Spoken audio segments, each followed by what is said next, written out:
अस्सलामुअलैकुम नाजरीन, एक वीडियो सोशल मीडिया पर बहुत ज़्यादा वायरल हो रही है। नाजरीन, इमरान खान ने ज़मान पार्क से रैली निकालने का ऐलान किया तो पंजाब हुकूमत ने लाहौर में फ़ौरन दफ़ा 144 लगा दी ताकि रैली को रोक सकें। इस बार पुलिस पहले से ज़्यादा और रेंजर्स एहलकार भी बुलाए गए।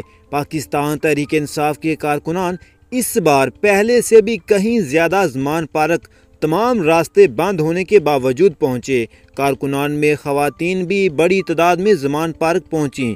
ख़वातीन की एक वीडियो बहुत ज़्यादा वायरल हो रही है जिसमें ख़वातीन पुलिस के सामने बैठी हैं और बार बार कह रही हैं कि चलाओ गोली।